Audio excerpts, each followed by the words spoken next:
Hello, everyone. I have a question. Who here has been woken up at 3 a.m. to look at a log for a production outage? Can I see a show of hands? Is it everybody? I see some people with hands down. What's your secret? Maybe you want to come up and do the talk. I know I have. And so what we're talking about today is how we can use some of our new agentic tools to help avoid that situation. My name's Kevin. I have Andrea with me here today. And we're here to talk to you about, this is a code talk, by the way, so we're going to talk about what tools do we have available and how can we build something that helps us improve our observability posture.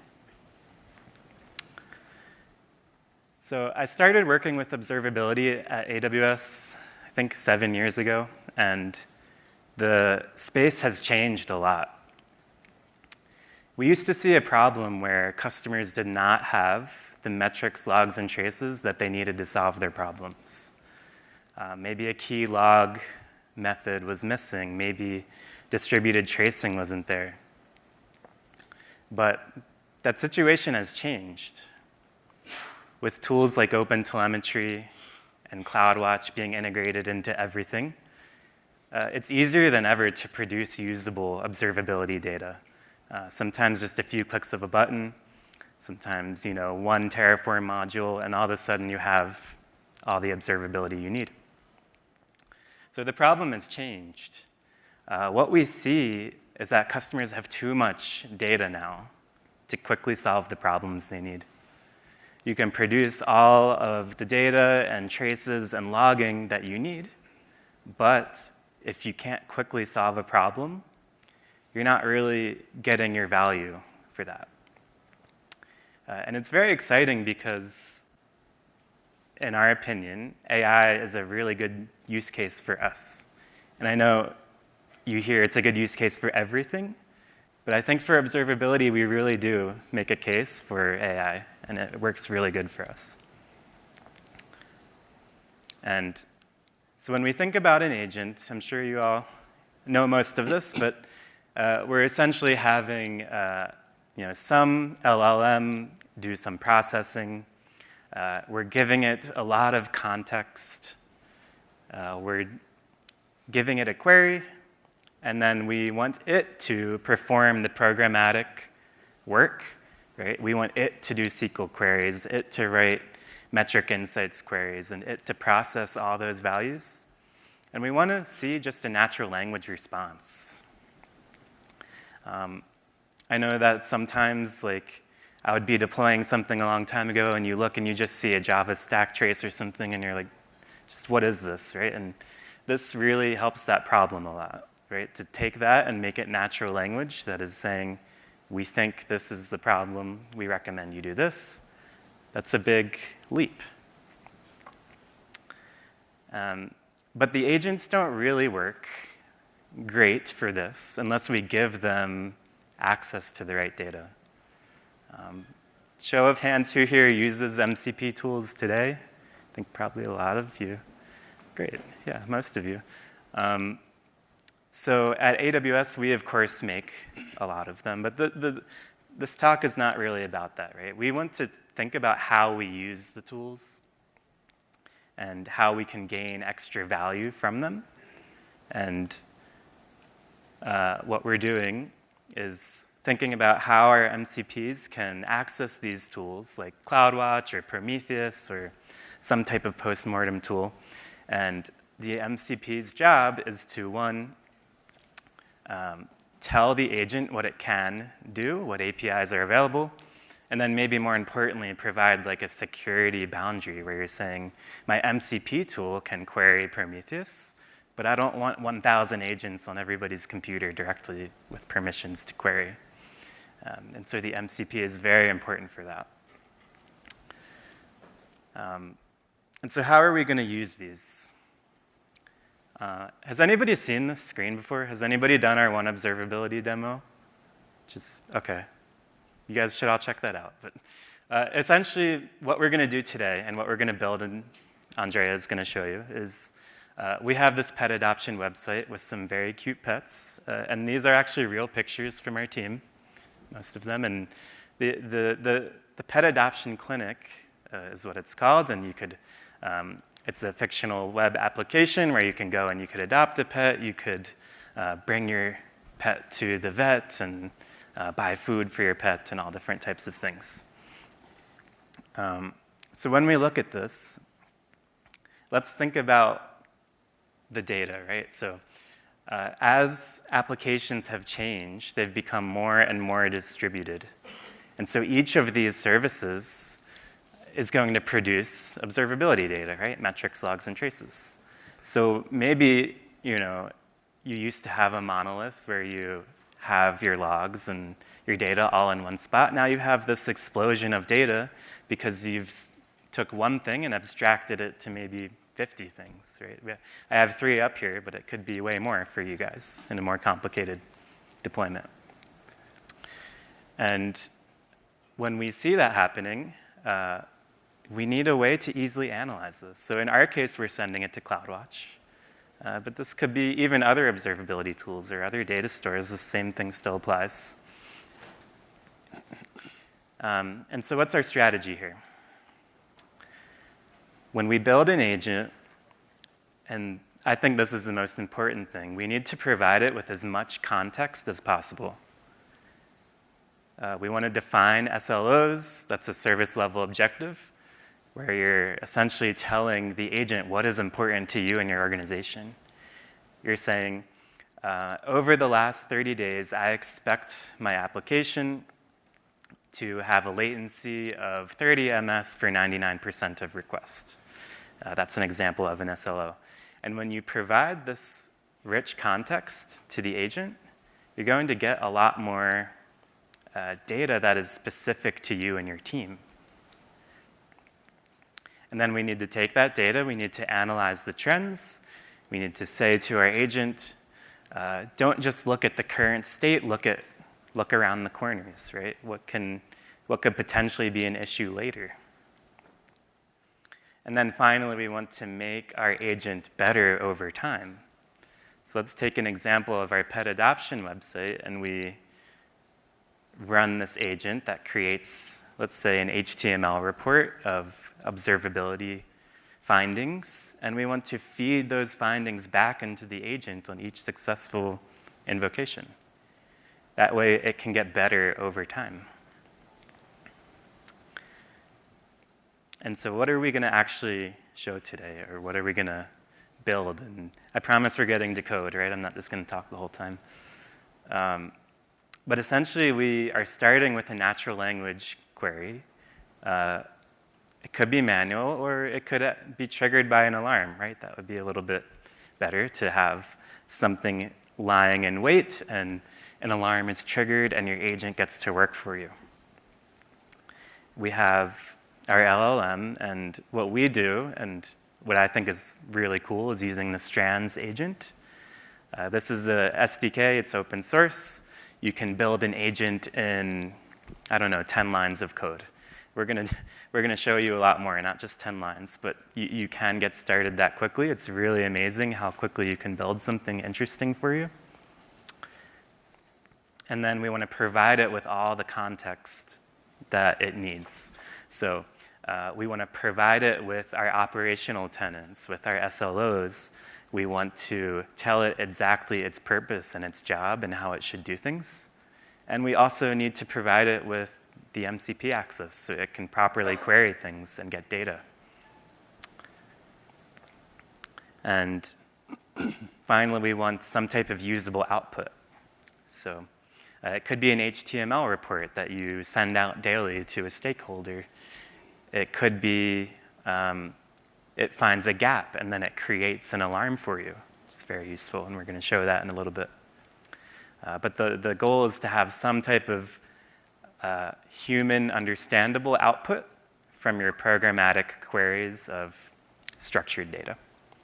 And I'm going to pass it over to Andrea now. He's going to show you the code and show you what we built and how we think about this. And thank you, Kevin. All right, so before I swap the screen, so one thing I want to mention is you're going to see a QR code at the end of this presentation. So all the code you're going to see is open source, so you can go off, download it. But before going into that, I want to do a premise. So code will run, will do stuff. So make sure that if you try, modify, add your few stuff like you do with your pre-production environment, because it's going to create artifacts as we're going to see. Okay, having said that, I want to start this by looking at what the agent is gonna create after each run. All right. So what you see on screen is the observability report from one run of the agent, where what we are asking the agent to do is like go off into my account and find interesting stuff for me. And we're gonna say like, what interesting stuff means, because you need to steer the agent in a very specific way if you want it to be valuable. So I want to analyze that report with you so that you can actually see what's the outcome, and so we can relate that with the code that we're going to see in a second, okay? So the report is split into different sections. The first one is the executive summary, and so the agent is telling us that we have AWS infrastructure with mainly an EKS-based site adoption system that Kevin mentioned before. We have Lambda functions and comprehensive logging, and one interesting thing that he's already highlighting is that our pet site deployment service, there is active traffic and there are like some security scan happening in my system. And then the agent took the decision to create critical monitoring alarms for us. Okay, so that's kind of like TLDR of what the agent has done, really. So now we can actually go down and look a little bit more in detail. So we can see we have an alarm section here when it says like, okay, so this system didn't have any alarm. And so when the agent ran, it created 4 critical alarms: a pet site high latency, high fault, error rate, and then a Lambda duration alarm. If you think about those, like, it's quite impressive that the agent is interpreting what we have into the account, understand what are the alarms that needs to be created and creating them. And we're going to see how we did this in a few minutes, all right? And then definitely, there is security scan, again, is highlighting that. Then next on, we have some key metrics that the agent is telling us that we should be looking at. And you can see here we have pet site error rate, pet site fault rate, and pet site latency. So now, interestingly, if we go to the fault rate first, you're going to see we have a low-level amount of fault, is 0.07%. Nothing concerning, but something definitely you want to be aware of. But most interestingly is the error rate flat time series here. Now, there's one thing that in this new AI world, people used to say, which is like, oh, I'm going to find something that is anomalous. But most of the time, looking at something that is not anomalous, it's as equally important as what is going wrong. In this case, specifically, the agent has found out that we have faults, but there are no errors related to those faults, all right? So, you can see that, probably we have a level of 500 errors, but not 400, and you can relate that with your code, because in general, they may be related, okay? And at the same time, agent found out that we have a latency of 400 milliseconds on average, roughly. This is also not very good. And we're going to see is going to talk about that in a few sections here.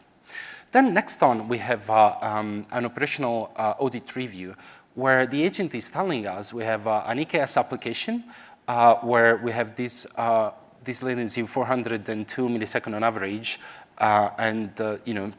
with the last day average, and we have a link to the console to actually go off and check it ourselves.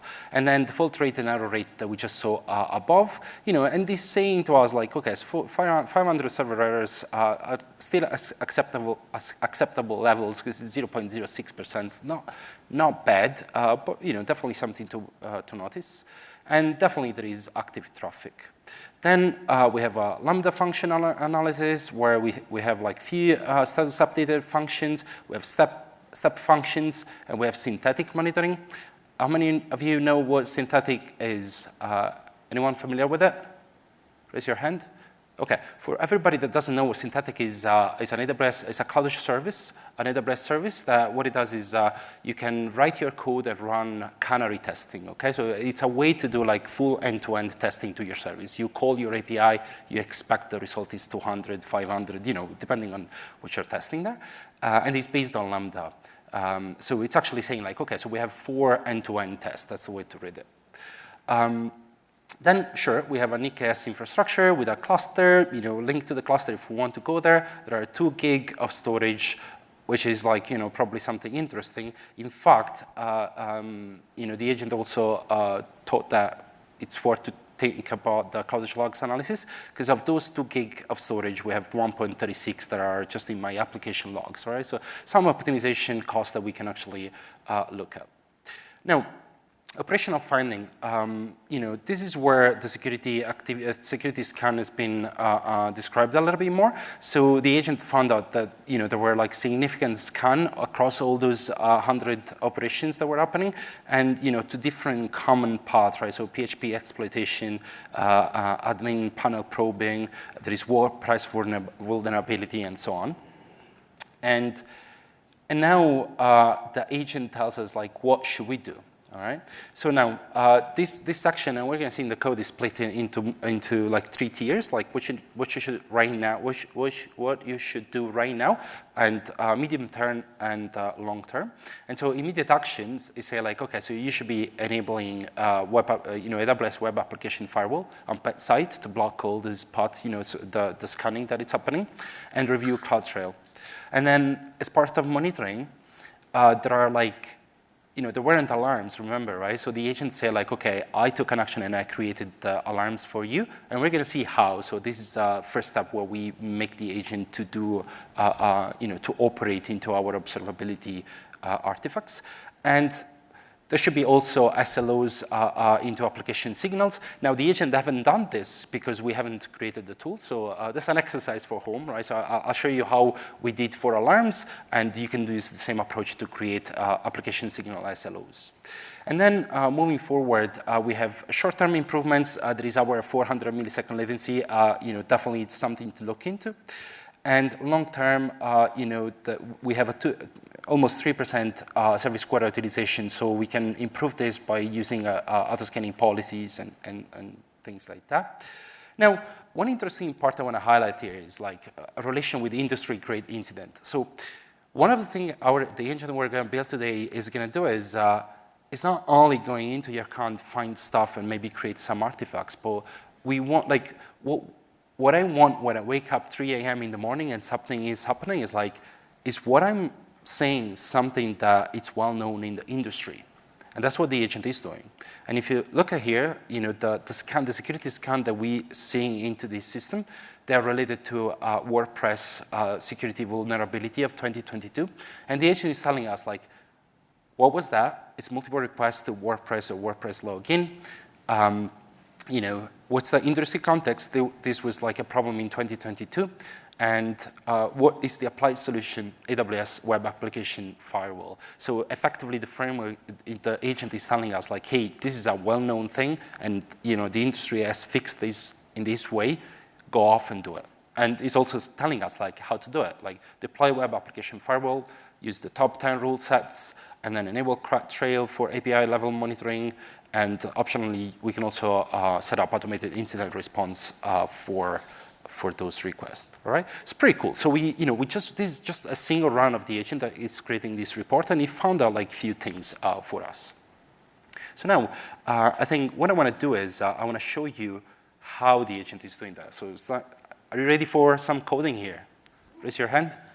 Okay, so your laptop out? No, I'm kidding, all right. So I'm going to walk you through the code, and we're going to see, unfortunately, we only have like, an hour for this session, so I'll try my best like to walk through the most interesting code, and then, definitely, as I mentioned, like this is open source, so you can go off and, download, change, and try. Okay, so as I talk, I'm actually starting the agent in the terminal. That's what you're going to see there running, and we're gonna look at what is doing bit by bit. But don't get distracted too much. Okay, so When you're going to download this repository, you're going to see a folder called observability agent, okay? And in this folder, effectively, it's a Python agent, and there is a main file. So in this main file, there is effectively some settings that we're using, arguments. So effectively, when we run the agent, we want to specify optionally the regions that we're going to be using, unless we use the default. Whether we want this report in Markdown, because effectively we want to feed a different agent, for example, or we want HTML for consuming from an email, or maybe both, right? And then definitely, if we want some verbosity there, in case you're debugging and you want to see what's going on. But effectively, the most important lines of code here is here, line 52 and 53, where what we're doing is we're creating this natural language observability agent, and we're actually asking the agent to run the analysis. Okay, so now let's go into this observability agent. Let's see what we're talking about here, okay? So a premise here, Kevin mentioned before, we're going to be using Strands agent across all the code here, and we're going to do that to create our tools, to use MCP servers and tools, and to create the actual agent. So, and you can see like how easy this is, all right? So the natural language observability agent, what it does here is as an init method, that it's loading the application settings, so things like regions and stuff like that. It's not super interesting, but it's also initializing the MCP client manager, which we're going to see in a second. That's where we're going to use existing tools out there and connect that to our agent to enhance its capabilities. And we have a report generator, the class that is going to be in charge of creating HTML or Markdown for us. And definitely we initialize the component. So let me go 1 second into the MCP client manager, because I want to show you what this is really. So few of you were not familiar with the MCP, so let me do a step back here. I want to explain a little bit like what it is, so we all on the same page, okay? So MCP servers, those are tools. So MCP stands for Model Context Protocol, right? And those are servers that are in general like vended by companies like AWS, and they contain tools to do work, as simple as that. Imagine this like. So a way to imagine MCP tools is like the APIs for LLMs, for LLMs, okay? So APIs are not like that LLM friendly because, you have a bunch of parameters, but the LLM doesn't really know, like, it can do that trial and error, right? But MCP tools are meant to be like use cases that the agent and an LLM can actually use and to fulfill a full job. Okay? And we're going to see this again when we're going to build our own custom tool. So there are different tools. So the idea here is like we don't want to, like for example, like we want to talk about, we want to connect to CloudWatch or CloudTrail application signals, like all those things. Like we don't want to have like a client and make the server, make the agent to try this API or this other API without really having the context about what it's really doing. That's what MCPs are for. And today in this agent, we're going to use 3 MCP tools. The CloudWatch ones that contains like metrics, logs, alarms, and so on. Application signals for monitoring your applications, and CloudTrail to see logs into, the CloudTrail logs into your account. So to create MCP client with Strands agent is as simple as creating an MCP client and passing in as an argument the handle to the GitHub public repository handle, right? Which is AWS Labs, CloudWatch MCP server, AWS Labs, CloudWatch Signal MCP server, AWS Labs, CloudWatch MCP server, right? And you're going to find like a lot of them into the AWS Labs repository. In this case, we're just going to use those 3, all right, for our use case. And then, these MCP clients, so what it does is it creates the MCP, this MCP manager, it creates those MCP clients for the clients that we want, and then it exposes them with a get all tool functions where we return the tool that is going to be used within the agent. So if we go back to the agent again, we're gonna see here like that we initialize the components. So effectively, we ask the MCP manager set up the clients, the code that we just saw. Okay, so use the AWS Labs repository to create the clients for us, and then create agent. Okay, so now before I go and show you the literally 2 lines of code on how you can create an agent. I'm exaggerating a little bit. I mean, there are technically 2 lines, but there is a little bit around that. I want to explain to you like one thing that is very important that we're doing here, right? So one assumption we're making. So you saw before in the slides that Kevin showed us that to create an agent, we're gonna need to provide them some context, and we're gonna be interactive with them. All right? It's a 2-step process really, and this is exactly what we're gonna do in the code, right? So the first step is we're gonna create an agent and set up, like make it stick into some context, and then we're gonna prepare a good, well-written prompt of what we're doing to actually invoke it. And it's like, one thing, like in this experience of building this agent, we also learned is writing a good quality prompt for the agent is probably as important as the code itself. Because if you think about this, like LLMs are general knowledge. So you want to, like, the last thing that you want is you run this agent, it goes off, maybe finds something for you, maybe doesn't. But, every time, it's telling you something completely different, you want to really, almost create a tunnel vision for it. Like, you know about everything in the world. We're talking about like monitoring here. So I want to restrict your focus into monitoring and do exactly what I'm asking you to do, all right? And you're gonna see a lot of that into the code starting from now. Okay, so the first step is to create an agent. As I said, we start with a system prompt. We're gonna go back into this prompt in a second. I wanna show you how easy it is to create an agent itself. So to create an agent, all you need to do is instantiate an agent class. You're gonna pass a system prompt to it. This is gonna be the initial context, who the agent is, right? Is the persona, like who are you impersonating? And then you're gonna send a list of tools to it. So those are the tools that an agent can use. And you can see here, HTTP requests, which basically means you can go off the web and search stuff. And that's gonna be used for post-mortem search. And create CloudWatch Alarm, which is our custom tools we're gonna see in a second. And then there are MCP tools, which are the tools that are coming from the MCP manager. So CloudWatch, CloudTrail, and Application Signal. So now, let's spend some time just looking into this prompt, because I think it's really worth it. So this is the context where that we set the agent on, and we say as the first thing, you are an observability expert. So we really remember the tunnel visioning thing, like we're saying to the agent who you are, what's the persona. And we describe what are the capabilities. So discovering and analyzing resources, querying CloudWatch metrics, CloudTrail event, correlating data, and so on. Create CloudWatch Alarm using the tool that we created for the agent itself, and generate reports.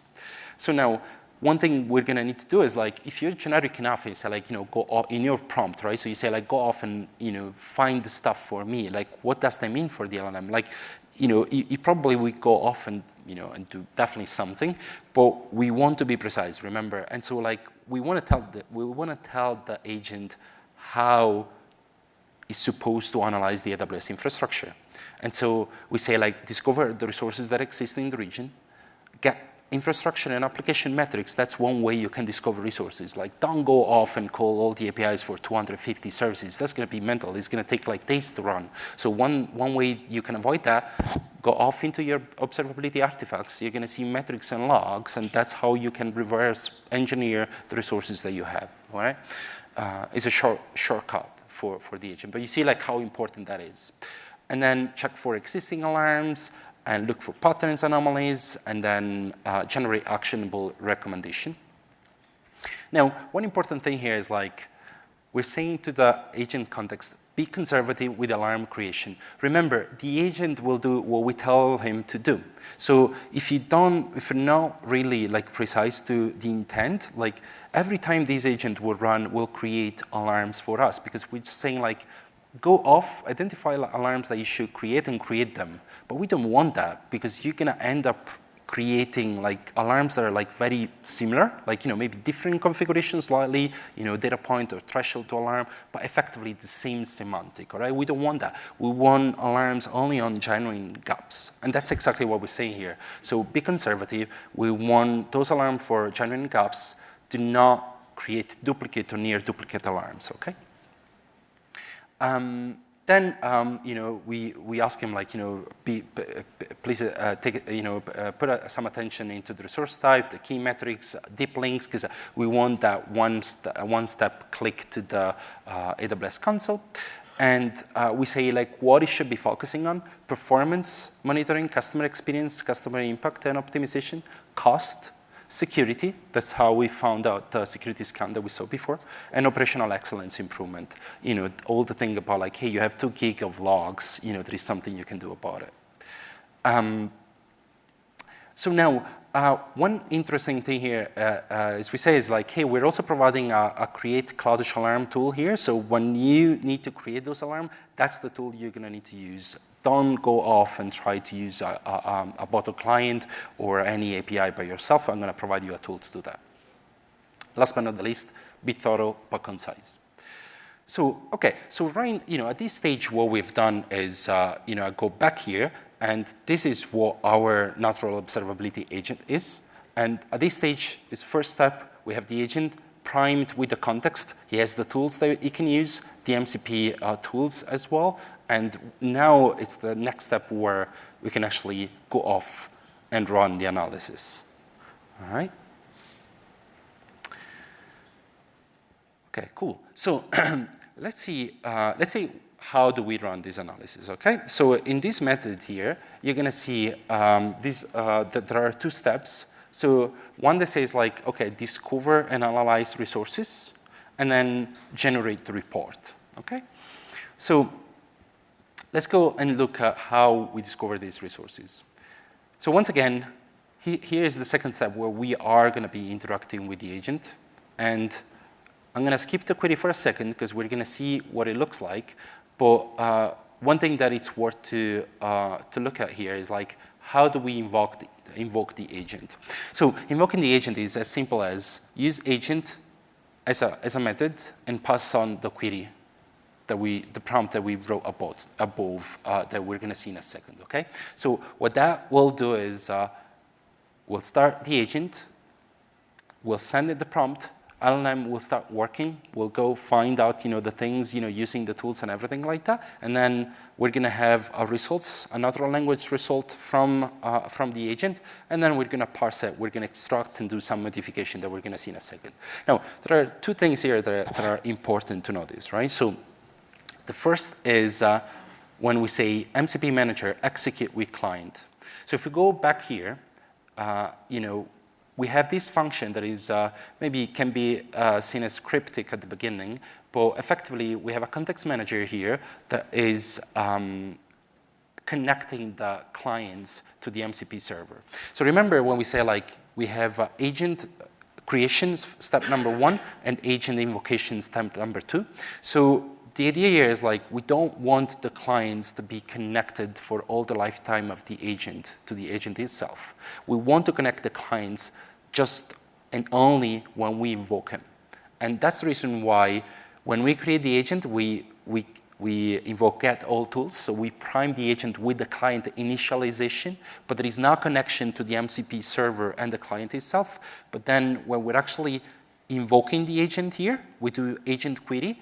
That's where we actually need to execute with clients. So effectively what we're doing there is, like, we're saying to the initialized client to connect to the MCP servers now because I'm gonna need to use the LLM, right?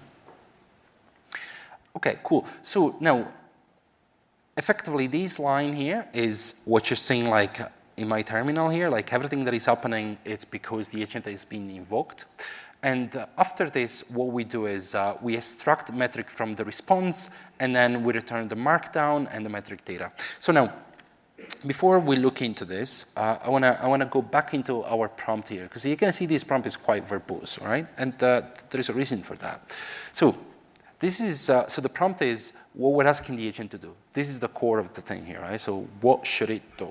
And so the query is, like, analyze my infrastructure and create the report. That's what we want. But before we go down, like, there is something that it's worth to mention, and I'm stressing this a lot because it's important, which is, like, agent is stateless unless you're going to be fitting with the previous run, right? Which is something that we can do here. But like every time you're going to run it, it's going to go off and do stuff. We say this already. And so to create a report that makes sense for humans, you don't want them to be random, all right? And you're going to find very quickly, if you try to run the agent, like to create an agent yourself without looking into this code, that the LLM, what it's going to do is going to make like a few mistakes and a few hallucinations. For example, it's going to go off, look at stuff, and then perhaps generate metrics with what it thinks is the right thing to show you. Or creating sections, that are probably random, right? Is not the one that you expect. So it's not structured in a way for a human to read or for you to parse and send to, for example, to an agent pipeline, all right? And we want to fix all of that with this prompt, okay? So that's why it's very important. So what we say here is like, this is a step, multiple step job. So please, first thing is you're going to need to discover resources. Find all the resources and their relevant metrics. There are compute resources, database, serverless, load balancer, storage, services, and so on.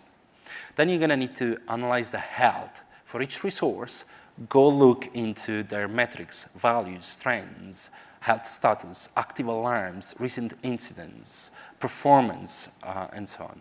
And then we need to generate deep links because the report is gonna allow us to go into the console. And then step 4 is where we link to the postmortem, right? So the public incidents. And so for any issue, get from postmortem or look into postmortem up for similar incidents. And don't do that just for the laugh. Go check if what you're saying makes sense with the publicly available incidents. Don't force it, okay? Because otherwise, it would just say like, okay, so there is this incident that maybe is related, but there is really nothing to do with it. So we're just saying like, okay, so go look into that, but only show up like if it's really required.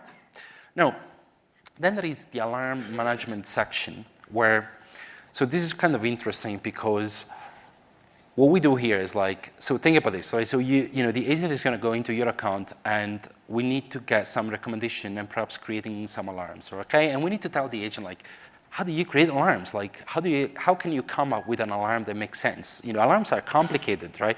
You need to choose the right metrics or maybe set the metrics or, a query to alarm on. You need to find the right threshold. Data point missing, how do you treat that? Should the alarm be breaching or not?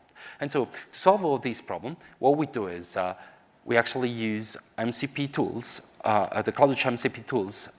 They have a tool that is called Get Recommended Metrics Alarms.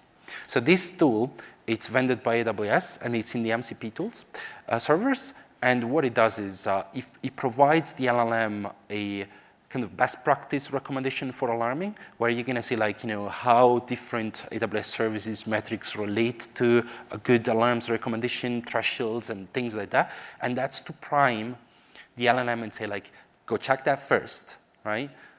This is our like the best practice alarm from AWS itself. And after you do that, check existing alarms, you do comparison with best practices, and then only create new alarm if there are gaps, as we say. Do not create duplicate alarms. And then at some point, we say, that you can actually use the tool that we created to create those alarms. And then we ask, next, give me a recommendation, include actionable insights for performance, cost, monitoring, and security. So far, so good. So this is what we're asking the agent to do.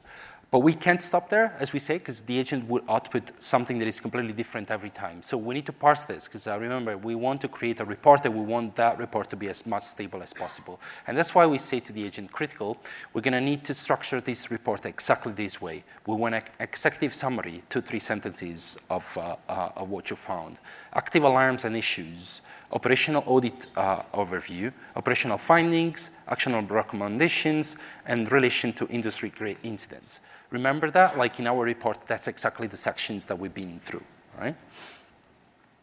And then another critical requirement we're saying is like, don't come up with some time series on your own. Use the time series that I have in CloudWatch. Use the MCP tool, get metric data, and then return them back so that I can actually print my time series, like as we saw in the report. And that's also very important because what the LLM will do, in general will do is like it will analyze your environment and stuff like that, perhaps like looking into some slice window and then just make up values for you, which is not what we want.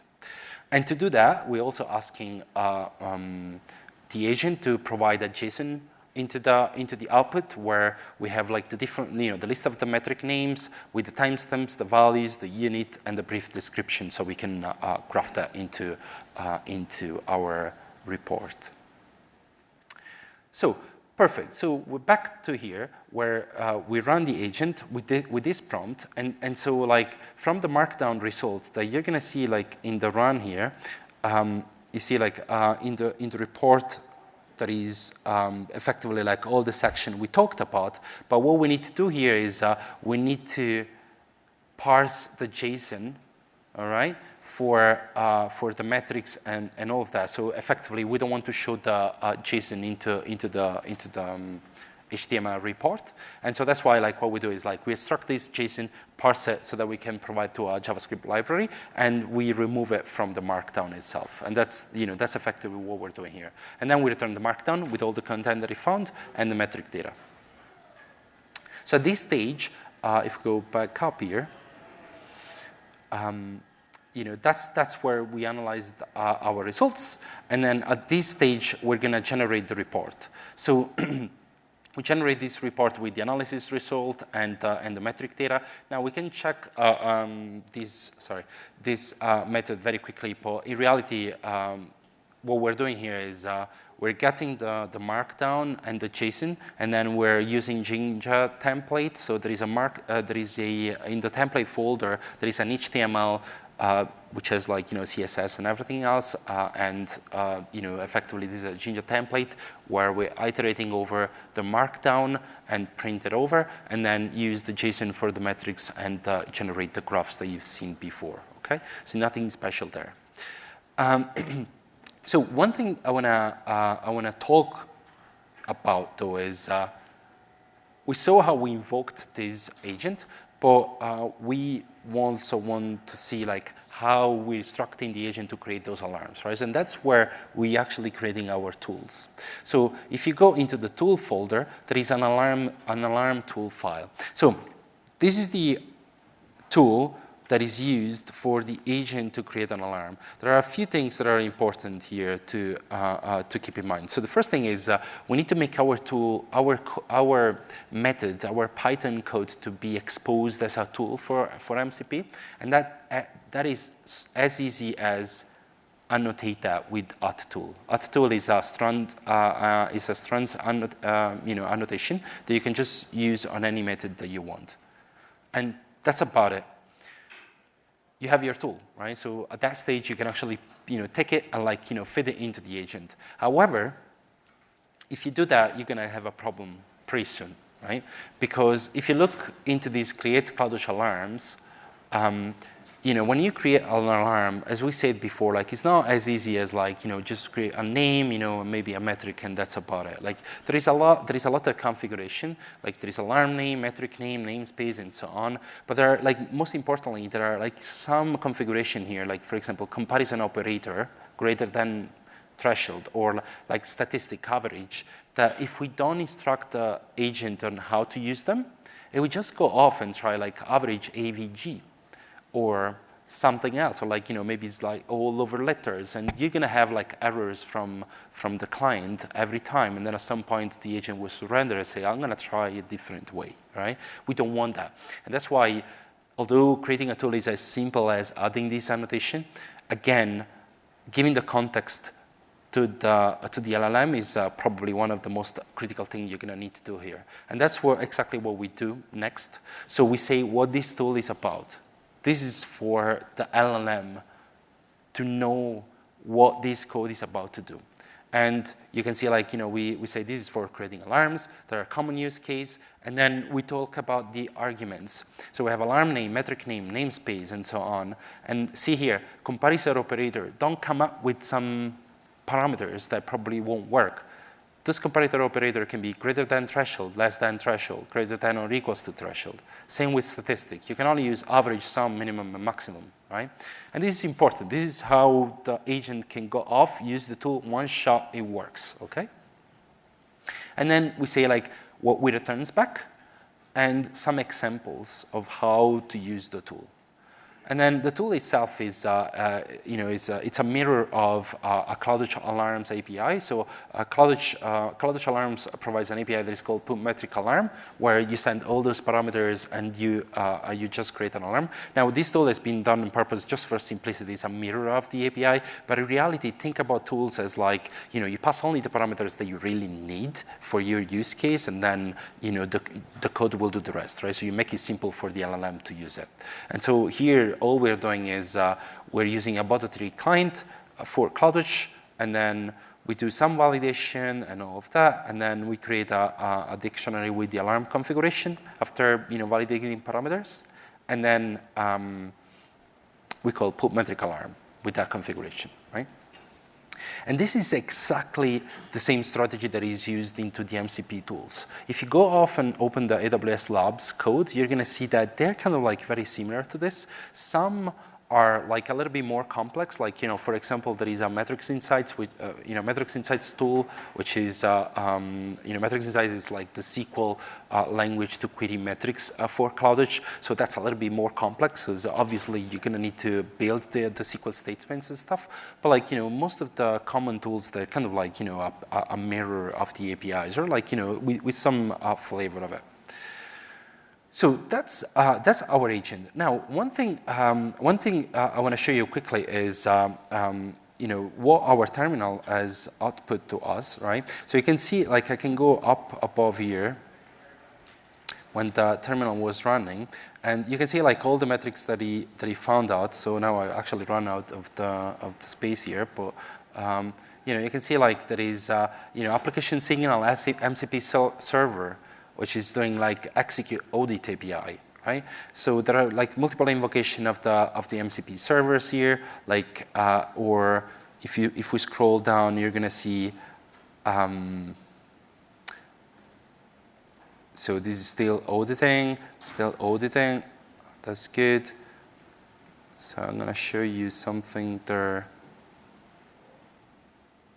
Yeah, so for example, like CloudWatch metrics tools, this is another MCP tools where we're saying like, okay, so building metrics insights query for AWS EC2 CPU utilization. So effectively, this line here, you see like we're using the MCP tools that contains build metrics insight query that I just talked about, which is very complex if you have to do all of that just out of the box. So I'm actually doing, taking all the CPU utilization across all your fleet, no matter how big it is, and then getting the metrics out. Like one single query, you get a lot of metrics back, and the agent can be instructed. Is there any EC2 instance that is like, not performing well, or like an outlier into my system? That's exactly how you're instructing the agent to behave, right? And similar log group, describe log group. I'm going to see like, oh, my log group here, or SLO's tools and all of that. And then at some point, all it does is, as you can see here, is based on my analysis, this is my report, and then infrastructure consists of 66 monitoring services across ECS, EKS, Lambda, and so on, and high severity latency issues identified in these other services, not critical outage detected. So effectively, the scan has been fixed, right? So this is a new run of the system. I just want to show you very, very quickly how you can actually deploy this in your environment. So one of the idea here is you're going to find an agent setup Python file that what it's doing here is effectively what we want is this agent not running manually, but perhaps like run it with automatically based on an event, or like even periodically, right? And so there are really many ways to do this, and there are like a lot of talks here reinvented talk about deployment. So I'm not gonna go there, but like you can use CDK, Bedrock, Core, like really you name it. But one idea here is from an observability safety standpoint is we would like from the agent to be woken up before us. So it'd be cool if all the alarms that we have a duplicate of them with more aggressive thresholds in a way that can actually trigger your agent to run. So the idea is like the moment I get paged at 3 a.m. in the morning, the agent was already there doing the work for me, so I can actually go off, look at the report, and see what's going on. Right? And this is exactly what these agents that Pi is doing. So again, we're using the MCP clients and all of that. There is a setup context prompt, but then what we do here is create CloudWatch alarms with human alarms for operator and trigger alarms for preemptive assessment. All right? And you know, we create event bridge rules to actually start up the agent itself. So this is one way clearly that you can run the agent, you know, and deploy it. Having said that, I think I can pass it over to you so we can actually show the QR code if you want to look at the repository. Once again, like please try into pre-prod, all right? 'Cause as you can see, like, you know, the agent will do go off and do stuff, all right? Yeah, and we have time for a question too.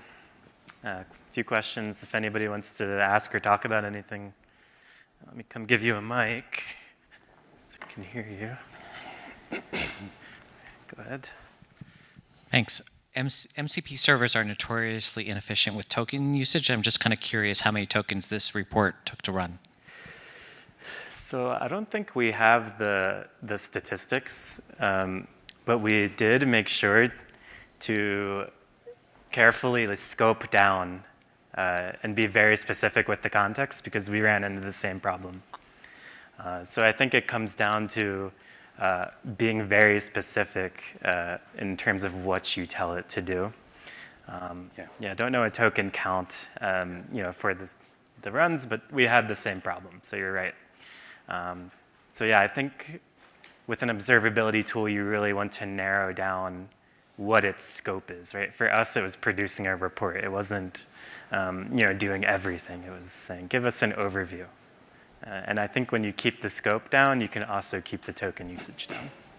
Yeah, and one thing you've seen in the code there is we took some shortcuts to make sure that we consume less token, right? So for example, the metrics insights query to understand if there is something wrong with your EC2 instances, that's one execution of one MCP tool only, as opposed to go off into EC2 MCP tools and find out all your EC2 instances, and then for each one of those go into metrics. So there are some shortcuts like that that can help you, you know, reduce the number of tokens quite significantly. Yeah. Sorry.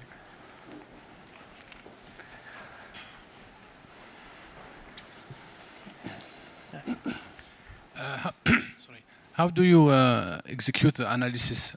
Do you execute periodically, or each time we have an alert, we execute the whole workflow? Yeah, so you could do either. So with our specific tool, you can see on GitHub, you can just execute it, you know, from the terminal on a cron schedule if you wanted, or you probably may have seen we came out with something called Bedrock Agent Core, where you can essentially put this into a Docker container image, and you can just deploy it to AWS very easily. So it could be listening for like an event bridge event or something like that. Since we essentially were just making a demonstration, we kind of just were running it manually on a schedule. But there's a lot of options that are new and allow you to deploy it and trigger it easily. Yeah. Yeah, go ahead. So did you test this workflow at scale? For example, if we have a platform with hundreds of thousands of alerts per day, if we execute with a webhook, for example, how have we to imagine the platform behind to support all this workflow? Yeah, well, definitely. So we did test this with a, you know, not 100K scale. That's definitely not. You know, take the repository as a demonstration of what you can do, right? But like, if you have like a high scale system like 100K, that's exactly where, like what we were just saying before, like all the simplification that we have done. Like, don't go off and discover resources. Like there are some tricks that you can do in AWS, especially when you talk about observability. Like how, use metrics insights, right? So metrics insights is like a 10K metric query. So like, for example, if you have to analyze CPU utilization for 10K metric, it just takes like one MCP invocation, right? For one specific tool. So like, definitely under case a big scale. So you're gonna expect to perhaps like write tools yourself, to optimize for that scale. But like, the trick there is like, try to, if you use those, like bulk MCP tools or like bulk KPIs behind the scenes, that's going to make your life easier when you go at that big scale. Yeah.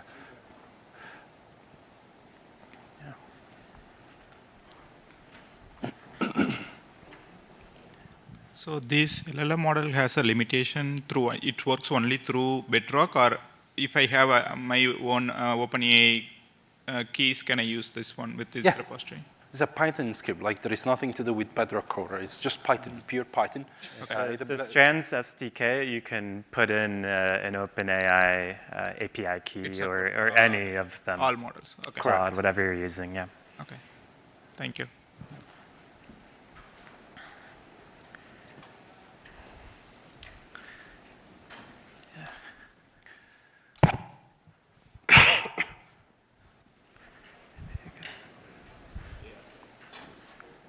On? Yeah. Thanks for the talk. Really cool stuff. I just cloned the code. I was curious about if you ran into any issues with structured outputs on any of this, since like the rendering, it looks like it's taking a lot of data that was generated as JSON from the model and basically putting that into the HTML output. I've run into that before, and I was just curious how you kind of dealt with that. Maybe it was prompting and that kind of thing. Yeah. And I know just started supporting that. Yeah, so we had to rely on templating to do it, right? So you're right, like if you essentially say like, just make an output, right? It's not there yet, at least in our experience. So we actually made our template and we just fill it in. It's just a standard Python Jinja template where we can go and fill in the sections that it extracted from the fields from the log and metric data. Because we had similar things. If you just kind of tell it to do things, like the graphs would look all strange or would use some strange CSS or something like that. So yeah, we had to be more manual in that part to get it to look proper. Yeah. We're about out of time here. We'll be standing outside if you guys want to ask us more questions. But please take the survey. Thanks for hanging out with us, and please take the survey. It helps us a lot. You guys were awesome. Clap for yourselves. Thank you. Thanks for joining us today.